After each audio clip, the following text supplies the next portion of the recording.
Muy buenas, bienvenidos un día más al Mañanero de hoy. La bolsa es el lugar al que acuden con más frecuencia las personas para resguardarse de la pérdida de valor de su dinero. También es el altar al que van aquellos que quieren retirarse antes de lo que les toca, tratando de encontrar la empresa que multiplicará su ahorro y le evitará el mal trago de tener que aguantar a su jefe durante 20 años más. Pero la bolsa, el mercado de valores, necesita de unas instituciones sólidas para funcionar adecuadamente. No todas lo hacen bien, no todas funcionan bien y no todas tienen la misma probabilidad de hacer realidad ese sueño.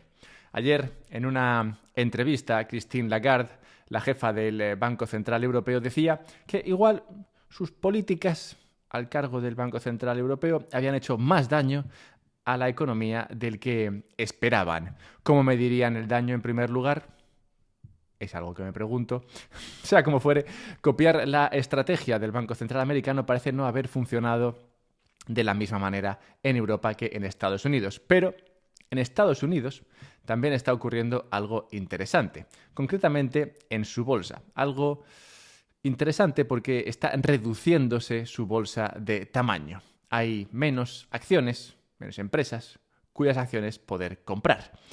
O sea que no solamente vemos un halving en Bitcoin, estamos presenciando el halving de la bolsa americana. Y uno de sus efectos es que los índices basados en un número concreto de valores, como por ejemplo el Standard & Poor's 500, que seguramente conozcas, o el Russell 2000, abarcan ahora segmentos del mercado mucho más amplios de lo que solían hacer, lo que puede sesgar los riesgos y rendimientos de los gestores de fondos que los han utilizado como referencia a largo plazo. Y todo esto depende, como digo, de la fortaleza de las instituciones. El Mañanero de hoy lo voy a dedicar a explorar tres economías muy diferentes para resaltar lo difícil que es tener una economía como la americana y, llegados de nuevo a Estados Unidos, estudiar ese halving de su bolsa y el impacto que esto tiene en los pequeños, grandes y medianos ahorradores. La verdad es que viendo lo que ha salido del Mañanero de hoy, no veo otro lugar en que te pongan en común todas estas noticias de actualidad y que al tiempo marcan tendencias a largo plazo. Así que, como este es el lugar en el que se explica cómo está hecha la salchicha, pues te diría que lo compartieses con otras personas para que otras personas también tengan acceso a este conocimiento y así puedas hablar de ellos, de los temas que te interesan, que son claramente los mejores temas para ti. Así que compártelo, ayúdame de alguna otra manera si quieres y suscríbete si quieres que te mande un mail los sábados. Bien, una economía sólida es difícil de conseguir. Hay muchos obstáculos en el camino al éxito, entre ellos puede ser un banco central, con Christine Lagarde al frente, pero para verlo, para ver esa dificultad, qué mejor que estudiar tres casos reales que hoy son noticia. Zimbabue, Jamaica e Italia. Países distintos en continentes diferentes. Zimbabue lanzará el viernes una nueva moneda que estará respaldada por las reservas de oro del país. Esta es la última medida del gobierno del presidente Emerson Mnangagwa para hacer frente a décadas de caos monetario. Te sonará el tema del billete de $1 trillón zimbabuense. Bueno, pues sí, no lo han arreglado. Sigue siendo un país de caos monetario. En Mnangagwa, el presidente afirmó, tras un recorrido por las cámaras acorazadas del Banco Central, que la nación del sur de África dispone de oro suficiente para respaldar la nueva moneda estructurada, aunque los analistas cuestionaron la suficiencia de dichos activos. No es de extrañar, o sea, es el problema de la confianza, ¿no? Que vaya un tipo ahí, eche un ojo a la cámara y diga, ¿todo bien? Pues tampoco debería dar mucha confianza, sobre todo teniendo en cuenta la historia reciente. Bueno, ese paseo por la cámara demostró que había alrededor de 1 tonelada de oro en las reservas de Zimbabue, reservas suficientes para respaldar la moneda durante más o menos un mes, lo cual, pues, no sería ideal que lo usasen para eso. Lo más probable es que no usen ese oro para respaldar la moneda de manera efectiva, es decir, que no se podrá conseguir oro con esa moneda, sino que será más bien una estrategia de marketing para tratar de darle algo de confianza a esta nueva moneda y cambiarla en algunos años pues por otra nueva moneda que también estará respaldada por oro, pero bajo un sistema mucho mejor que realmente sí que respalde la moneda. Bueno, En cualquier caso, desde aquí le deseo suerte a su nuevo director del Banco Central, una persona que lleva en el cargo un mes y que tiene un marrón bastante serio. Zimbabue tendría que devaluar infinitamente su moneda y dejar de gastar el dinero que no tiene. Pero, eso sería mucho sufrimiento. Mucho sufrimiento, pero, a ver, realmente solo sufres si te quejas. Vayamos a Jamaica. Jamaica, país conocido hasta ahora por dar los atletas más rápidos del mundo, también está reventando récords de reducción de deuda en tiempos muy cortos. Jamaica redujo a la mitad su ratio deuda pública sobre Producto Interior Bruto del 144% de 2012 a la mitad, como digo, el 70% en 2023.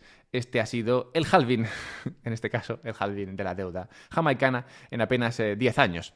Merece la pena subrayar lo extremo de esta situación, y es que en la década de 2010 los griegos lloraron por las aplastantes condiciones impuestas por la Troika, el FMI, el Banco Central Europeo y la Comisión Europea, y finalmente, tras mucho pataleo, lograron un superávit primario de alrededor de un 4% del PIB. Es decir, gastaron menos de lo que ingresaron y ese gasto de menos pues fue el 4% del PIB. Jamaica, durante 2010, superó el 7% de PIB en superávit durante 7 años consecutivos. Y lo hicieron, más importante, sin llorar, sin quejarse y sin patalear. Igual, eso de que se sufre mucho sin imprimir dinero es un poco cuento para, al final, imprimir dinero y beneficiarse de él a costa de empobrecer a la población. Pero bueno, ¿cómo hizo esto Jamaica? Recortando gasto, con transparencia sobre el gasto fiscal, es decir, viendo a ver dónde realmente va el dinero, va a hospitales y educación o va a otro sitio. Y ejerciendo lo que en términos generales se podría definir como una democracia extraña, diferente a las democracias a las que estamos más acostumbrados. Y es que por cuestiones culturales y también por el tamaño del país, que es reducido, en Jamaica se tiende a llegar a acuerdos entre los partidos, lo que permitió que los recortes se mantuvieran en el tiempo a pesar de que hubiera cambios en el gobierno. Vamos, que no pasó lo de siempre, de que un gobierno dice, voy a recortar el gasto, y luego llega el otro y dice, chicos, votadme a mí y gastaré más dinero, seremos todos más felices. Eso no pasó en Jamaica y de esa manera consiguieron mantener esos recortes. O sea que igual esa democracia extraña jamaicana es la buena. Igual la democracia va de que los políticos no instauren el robo a los ciudadanos. También ayudó que Jamaica no tenía ayuda de mercados internacionales, y es que la necesidad es muy buena maestra, lo cual nos lleva ahora a Italia. La policía italiana ha detenido a 22 personas y se ha incautado de bienes por valor de 600 millones de euros en relación con un presunto fraude al Fondo de Recuperación Postpandémica de la Unión Europea. La policía financiera italiana declaró que se había incautado de apartamentos, chalets con jardín y piscina, coches de lujo, relojes y joyas por un valor, como digo, de unos 600 millones de euros. Yo en estos casos siempre me pregunto por qué no compraron Bitcoin, pero bueno, este fraude probablemente reavive la preocupación por el posible uso indebido del Fondo de Recuperación de 800.000 millones de euros de la Unión Europea, un programa excepcional de préstamos conjuntos que se puso en marcha para relanzar la economía del bloque europeo tras la pandemia por todos conocida.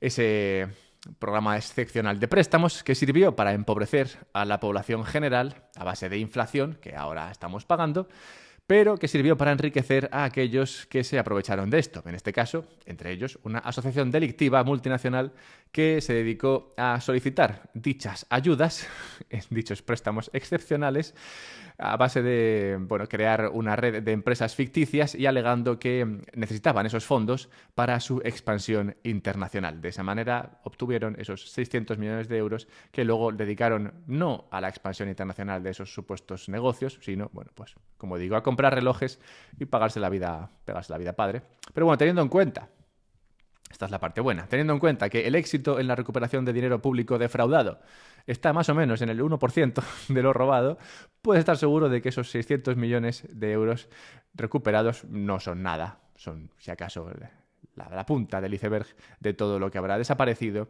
de ese programa excepcional de dinero público malgastado. Pero bueno, espero que este repaso a los titulares te abra la mente al respecto de lo difícil que es crear instituciones sólidas. Se puede hacer. pero es difícil. Por esto, el dinero acaba yendo a Estados Unidos, el país que ha demostrado más solidez y, por tanto, crecimiento. Pero incluso dentro de Estados Unidos asoman dudas. Así que hablemos, ahora sí, del halving de la bolsa americana. La oferta mundial de acciones públicas se está reduciendo a su ritmo más rápido en al menos 25 años, ya que la incertidumbre económica y geopolítica pesa sobre las nuevas ventas de acciones, mientras que las empresas siguen recomprando grandes volúmenes de sus propias acciones. Eso de recomprar acciones, compra de autocartera o buybacks. La subida de los mercados bursátiles y la relativa fortaleza de las economías deberían, en teoría, animar a las empresas a captar fondos vendiendo nuevas acciones a precios elevados en lugar de gastar efectivo en recomprarlas. Sin embargo, los datos muestran que el universo mundial de acciones públicas se ha reducido en 120.000 millones de dólares netos este año, y estamos en abril, superando los 40.000 millones de dólares retirados durante todo el año pasado. De este modo, la cifra neta se encamina a un tercer año consecutivo de descenso, un fenómeno que no se había producido desde 1999. Estas tendencias desconcertantes reflejan la persistente incertidumbre entre las empresas de todo el mundo, pero en particular Estados Unidos. El número de empresas que cotizan en bolsa en Estados Unidos ha caído de más de 7.000 a menos de 4.000 desde el año 2000. Ahí lo tienes. Este es el casi halving de la bolsa americana. En Europa y Reino Unido también se ha producido esta tendencia. Sin duda, esto habla de varias cosas. O sea, son varios los motivos que llevan a esta situación. Primero, esto habla del mayor tamaño de las empresas hoy. Pues aunque hay menos empresas, el tamaño de la bolsa ha crecido. Y mucho desde el año 2000. Creo que el Standard & Poor's un 400% o algo así. Esto también nos habla de la tendencia a la deuda para financiarse por parte de las empresas en lugar de el equity. Es decir, en lugar de emitir acciones, se suelen financiar últimamente más con deuda, al menos en los últimos 20 años. Y también habla del crecimiento del private equity, es decir, de las empresas privadas que no salen a bolsa. En general, nos da una idea de una situación, la de la bolsa más importante del mundo, que es a día de hoy más delicada, pues la concentración implica mayor riesgo y esto es reflejo de la debilidad de las instituciones que soportan el mercado americano. En esta búsqueda por mejores instituciones que sirvan de fundamentos, de pilares para el crecimiento, nada como encontrar paz en la solidez de la matemática. La matemática que respalda Bitcoin, una institución férrea y que no se ve influida por las cosas que influyen a los humanos. Dejadme 30 segundos para hablar de un par de cosas y luego iremos a ver cuándo se mueve Bitcoin, en qué horas sube, en qué horas baja, por qué lo hace a esas horas y no a otras. Hablaremos de la renta en España, que es pura maravilla, y hablaremos de los fundamentos de Bitcoin, ya que hemos hablado de cómo están los fundamentos de los países del planeta. Hablemos de los fundamentos de Bitcoin a ver cómo están. Pero bueno, 30 segundos para recordaros que podéis, primero, suscribiros a la newsletter de Un Podcast sobre Bitcoin en la página web del podcast, unpodcastsobrebitcoin.com. Bien, puedes hacer eso y te mando un mail los sábados. Segundo, puedes también comprar Bitcoin, si quieres, claro, a través de Relay. Y si lo haces, lo harás con un descuento si usas el enlace que está en la descripción. Y además lo harás rápido, sencillo y bonito, porque Relay funciona así. Por eso me gusta, por eso lo recomiendo. Y tercero, puedes guardar ese Bitcoin una vez comprado en una Bitbox. ¿Por qué en una Bitbox? Pues porque te permite la autocustodia de tu Bitcoin de manera sencilla, fácil, rápida y, si usas el enlace de la descripción, también barata. Así que nada, ahí tienes 3 cosas que hacer ahora si no tenías nada en que echar la mañana. Bien, ¿cuándo se mueve Bitcoin? He encontrado 2 estudios en apariencia contradictorios. El primero es uno que comparte Eric Balchunas, como sabéis, nuestro amigo favorito, analista de ETFs y, bueno, persona genial en general. Y ya está, no lo conozco, pero me cae bien. Eric Balchunas dice que la gran mayoría de las ganancias del 40%, concretamente en Bitcoin, desde el lanzamiento del ETF, han sido después del cierre del mercado americano, con enormes brechas de precios formando entre el cierre y la apertura. A ver, bueno, básicamente esto lo explica un poco mal, pero lo que quiere decir es que el 40% de las ganancias de Bitcoin se han producido después del cierre americano y antes de la apertura del mercado americano del día siguiente. O sea que invita a pensar que comprar Bitcoin tras el cierre americano es buena idea, pues parece ser que después de ese cierre americano hay una brecha en el sentido de que el precio sube mucho más de lo que ha venido subiendo durante el día del mercado americano, o sea, en este caso, que sube durante la noche española, por ejemplo. Así que eso deriva de un estudio que comparte Eric Balchunas, pero Workman, otro tipo, Ben Workman, dice: los grandes movimientos de Bitcoin siempre ocurrirán mientras Estados Unidos duerme, es decir, después del mercado americano. O sea, que bien, por ahora estamos de acuerdo, parece que ambos dicen las mismas cosas, pero continúa Workman diciendo: ese mercado, ese momento después del cierre de mercado es la configuración o aporta la configuración perfecta de baja liquidez a los intercambios que permite que se produzcan grandes liquidaciones de posiciones desprotegidas por parte de inversores que, como digo, estarán ahora mismo durmiendo. O sea que uno dice que Bitcoin sube mucho después del cierre y otro dice que Bitcoin se liquida mucho después del cierre. Es decir, que hay muchas liquidaciones, muchas caídas fuertes, rápidas del precio de Bitcoin después del cierre. Que parece que son contradictorios, pero realmente yo creo que ambas lecturas son correctas. La primera, la de las subidas después del cierre, probablemente lleve a personas a tratar de aprovecharse de esto y digan: mira, si el precio sube después del cierre, pues lo que voy a hacer es comprar después del cierre. Pero comprar normalmente apalancado, ¿no? Son personas que comprarían más bien intradía, y esa actitud por parte de algunos compradores de Bitcoin llevaría a la segunda, y es a tratar de liquidar a esos compradores apalancados que entren después del cierre del mercado y que se ven entonces liquidados fácilmente en sus posiciones. Así que las dos posturas se pueden ver, se pueden dar a la vez, y probablemente una lleve a la otra. Visto esto, pues lo más probable o lo mejor sería que hicieses DCA, es decir, Dollar Cost Average, que comprases Bitcoin de vez en cuando y no te líes mucho tratando de encontrarle el mejor timing, pues te pueden pillar en una de estas. Vayamos a hablar de la renta en España, y es que hemos hablado de las instituciones en este capítulo de hoy, y la Hacienda española como institución es sólida como una roca. La clase media, se decía ayer en un artículo, paga más de la mitad de su sueldo en impuestos. Frente a este titular, algunos decían: no, esto es mentira, no puede ser tanto. Y John González salía al rescate a explicar qué es lo que está pasando. Y pone un ejemplo. Decía John: si tú cobras 25.000 euros brutos, tendrías un salario completo entonces de 32.995. Es decir, esto sería lo que la empresa pagaría, que a ti te llegarían brutos 25.000. Dentro de ese salario completo de 32.000 o 33.000 casi, estarían las cotizaciones a la Seguridad Social, las cotizaciones a la Seguridad Social del empleado y el IRPF por salario, lo que llevaría a un salario neto, después de quitar todo esto, de 19.848 euros. La imposición directa al salario completo del 39% de... Y pues qué barbaridad.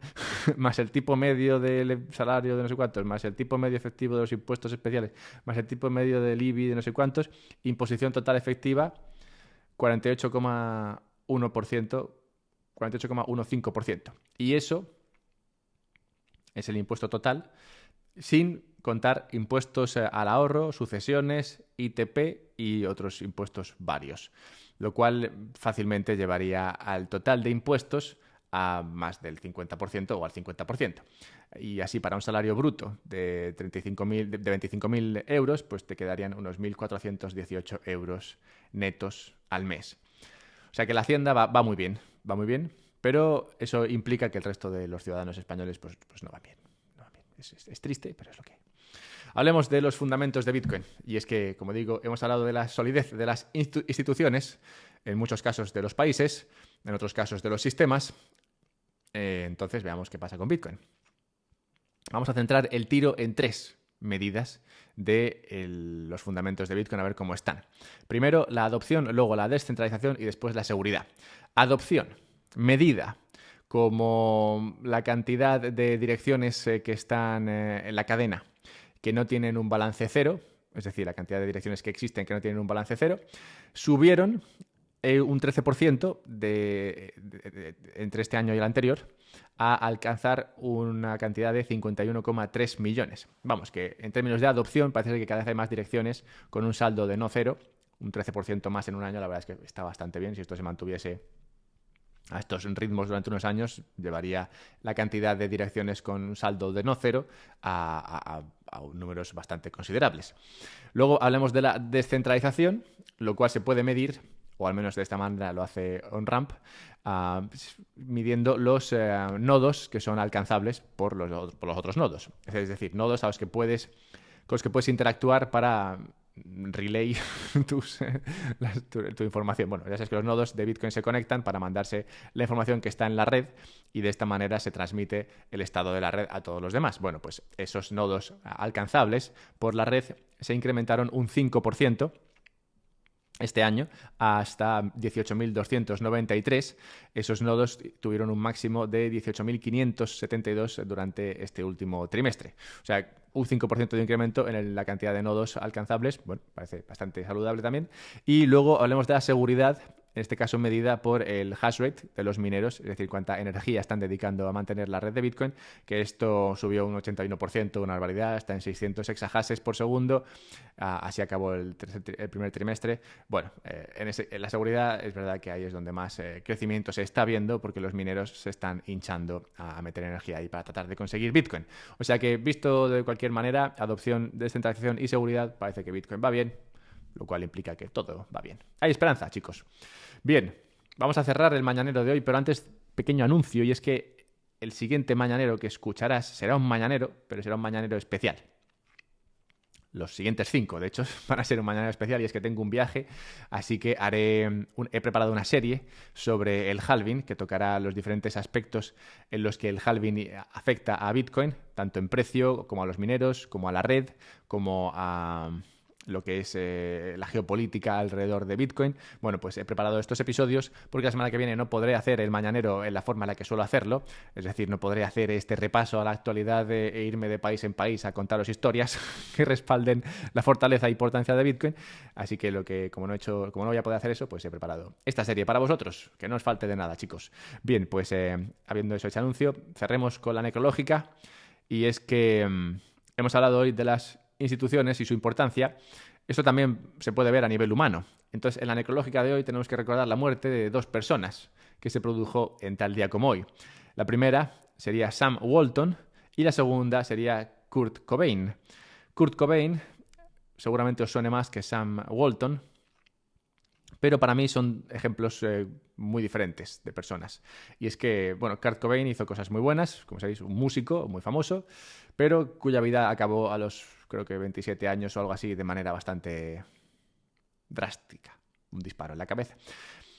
Entonces hizo cosas buenas, pero sus instituciones, digamos, como persona, pues no eran las más sólidas y no llevaron a una vida cuyo legado fuese sólido, o al menos tan útil como el que pudo ser el de Sam Walton, quien fue el fundador de la cadena Walmart de supermercados, que todavía funciona a día de hoy. Y bueno, la verdad es que no conozco mucho más de la vida de Sam Walton, pero parece al menos a simple vista que las instituciones que respaldaron la vida, o las que se basó su vida Sam Walton, fueron más sólidas que las de Kurt Cobain. Y es que, como digo, esto de las instituciones sobre las cuales bases tu vida o los valores, pues también tendrán un impacto en cómo sea tu vida. O sea que aplica a todos los niveles. Y habiendo dicho esto, recordad que podéis encontrarme en Twitter, @alberto_mera. Recordad también que podéis suscribiros a la newsletter, y os mando un mail los sábados. También podéis comprar Bitcoin a través de Relay y podéis guardarlo en una Bitbox. Y también podéis, a ver si lo conseguís, encontrar la institución que os dé más fortaleza y seguidla por el resto de vuestros días. Pasad un buen día, empezando hoy. Y ala, por aquí ya estaría.